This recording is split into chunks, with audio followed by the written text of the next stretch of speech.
மாண்புமிகு பேரவைத் தலைவர் அவர்களே, மாண்புமிகு முதலமைச்சர் அவர்கள் 110 விதியின் கீழ் அறிவித்த அறிவிப்புகள் பல ஆண்டுகளாக வணிக பெருமக்களால் எதிர்பார்த்து கொண்டிருந்தது. அதிகாரிகளுக்கும் வணிகர்களுக்கும் உள்ள பிரச்சனையே இந்த விஷயங்கள் தான். அதையெல்லாம் இன்றைக்கு ஒரே அறிவிப்பின் மூலமாக மாண்புமிகு முதலமைச்சர் அவர்கள் தீர்த்து வைத்திருக்கிறார். இதன் காரணமாக அதிகாரிகளுக்கு பணிச்சுமை இருந்தது. அந்த பணிச்சுமையின் காரணமாக வணிகர்களும் சிறு தொழிலதிபர்களும் சிரமத்திற்கு உள்ளானார்கள். அதுதான் உண்மை. இப்ப அதற்கான தீர்வு வந்திருக்கிறது. மாண்புமிகு முதலமைச்சர் அவர்களுக்கு நன்றியை தெரிவித்துக் கொள்கிறேன். ஒரே ஒரு விஷயம், அதில் கடைசி 3 பிரிவுகளுக்கு குறிப்பிட்ட விகிதம் என்று மாண்புமிகு முதலமைச்சர் அவர்கள் அறிவித்தார். குறிப்பிட்ட விகிதம் என்று அறிவித்தால் தவறுகள் நடப்பதற்கான வாய்ப்புகள் அதிகமாக இருக்கிறது.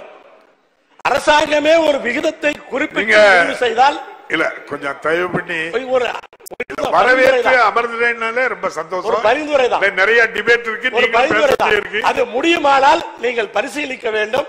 மேலும் கண்டிப்பாக இந்த அறிவிப்பு நன்மை பயக்கும் என்பதை சொல்லி அமர்கிறேன். நன்றி. திருச்செங்கோடு சட்டமன்ற உறுப்பினர் அவர்கள் கேட்ட கேள்விக்கு ஈஸ்வரன் அவர்கள் சொன்னதற்கு சமாதான திட்டம் தொடர்பாக கூடுதலாக மேலும் சில விவரங்களை இந்த மாமன்றத்தில் சமர்ப்பிக்க கடமைப்பட்டுள்ளோம்.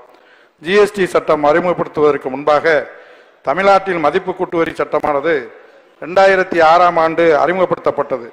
இதனுடன் 1959ஆம் ஆண்டு தமிழ்நாடு பொது விற்பனை வரி சட்டம் மற்றும் 1971ஆம் ஆண்டு தமிழ்நாடு விற்பனை வரி மேல்வரி சட்டம் உள்ளிட்ட மேலும் 10 சட்டங்கள் நடைமுறையில் இருந்து வந்தன. சமாதான திட்டம் என்பது முத்தமிழறிஞர் தலைவர் கலைஞர் அவர்களின் சிந்தனையில் உதித்த சீரிய திட்டமாகும். சமாதான திட்டம் முதலாக முத்தமிழறிஞர் தலைவர் கலைஞர் அவர்களால் 1999 செலுத்த வேண்டிய நிலுவை ஒவ்வொரு வரி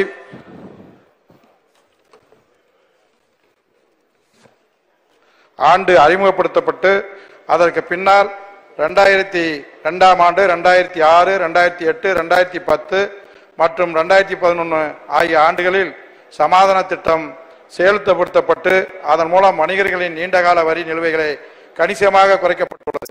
தற்போது மாநிலம் முழுமைக்கும் 31/8/2022 தேதியில் பல்வேறு முந்தைய சட்டங்களின் கீழ் 2,11,607 இனங்களில் மொத்தம் ரூபாய் 24,894 கோடி வரி நிலுவையில் உள்ளது.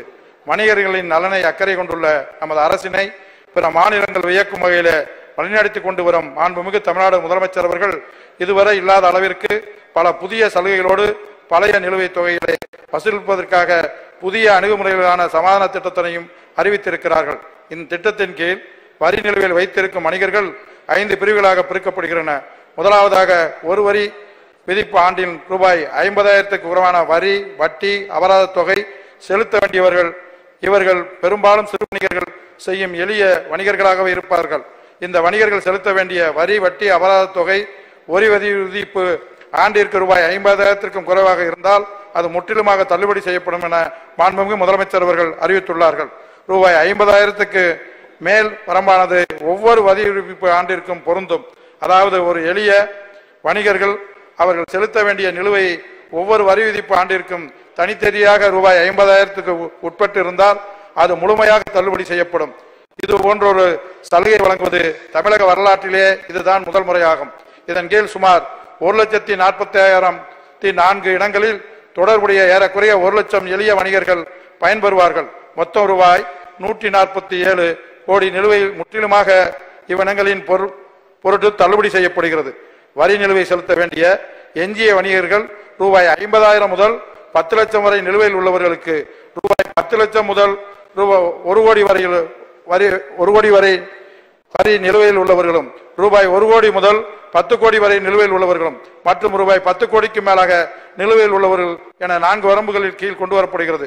முதல் வரம்பில் கீழ், அதாவது ஒரு வரி விதிப்பு ஆண்டிற்கு செலுத்த வேண்டிய நிலுவை வரி, வட்டி, அபராத தொகை ரூபாய் 50,000 ரூபாய் 10 லட்சம் வரை இருந்தால் அதை செலுத்த வேண்டிய வணிகர்கள் 2 விதமாக சலுகைகளை வழங்கப்படும். முதலாவதாக வரி வட்டி அபராத நிலையில மொத்த தொகை நம்ம 1 டன் விதியில முதல்வர் அறிவிச்சது தானே திரும்பவும் ரிப்பீட் பண்றீங்க? இல்ல இந்த இத வட்டி எத்தனை இல்ல நீங்க 1 டன் வரவேற்று நன்றி சொல்லிட்டு வரவேற்று அமைவதோடு நம்முடைய சட்டமன்ற சொன்னதை போல அந்த 4 முறையாக இருக்கக்கூடிய அந்த வட்டிக்கு சதவீதம் 10% அபராதி, அதை போல 15% வட்டி விகிதம் அப்படின்று 4 கட்டமாக இன்றைக்கு அறிவிக்கப்பட்டிருக்கிறது என்பதை தெரிவித்துக் கொள்கிறோம்.